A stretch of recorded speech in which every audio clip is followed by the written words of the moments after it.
Thank you, Mr. President. I take the floor to explain India's position on this resolution.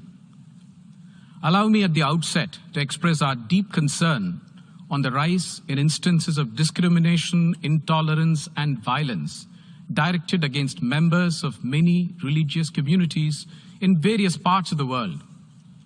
As a pluralistic and democratic country which is home to almost all religions of the world, India has always welcomed, over the centuries, those persecuted around the world for their faith or belief. They have always found in India a safe haven shorn of persecution or discrimination. This is true whether they were Zoroastrians or Buddhists or Jews or people of any other faith. Therefore, it is a deep concern that we have viewed the growing manifestation of intolerance, discrimination, or violence against followers of religions, including rise in sectarian violence in some countries.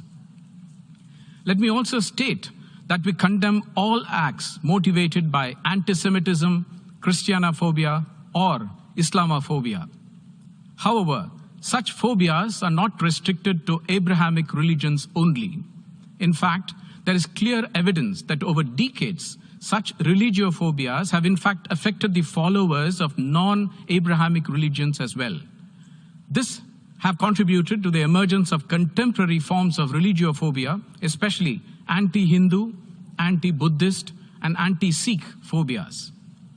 These contemporary forms of religiophobia can be witnessed in the attacks on religious places of worship like gurudwaras, monasteries, temples, etc., or in spreading of hatred and disinformation against non-Abrahamic religions in many countries.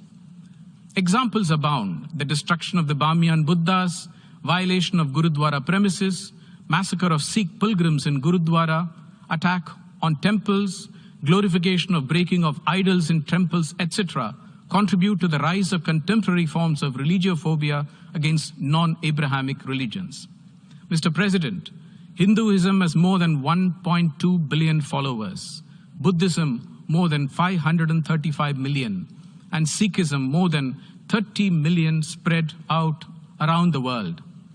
It is time that we acknowledge the prevalence of religiophobia rather than single out just one. It is in this context that we are concerned about elevating the phobia against one religion to the level of an international day, to the exclusion of all the others. Celebration of a religion is one thing, but to commemorate the combating of hatred against one religion is quite another. In fact, this resolution may well end up downplaying the seriousness of phobias against all other religions.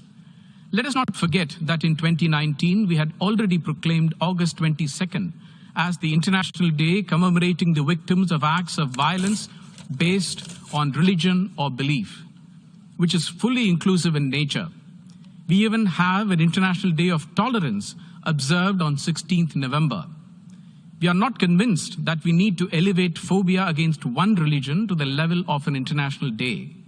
We need to always be inclusive, especially in the United Nations. Mr. President, India is proud that pluralism is at the core of our existence, and we firmly believe in equal protection and promotion of all religions and faith. It is therefore unfortunate that the word pluralism finds no mention in the resolution, and the sponsors have not found it fit to take on board our amendments to include the word pluralism in the text for reasons best known to them. We hope that the resolution adopted today does not set a precedent which will lead to multiple resolutions on phobias based on selective religions and divide the United Nations into religious camps.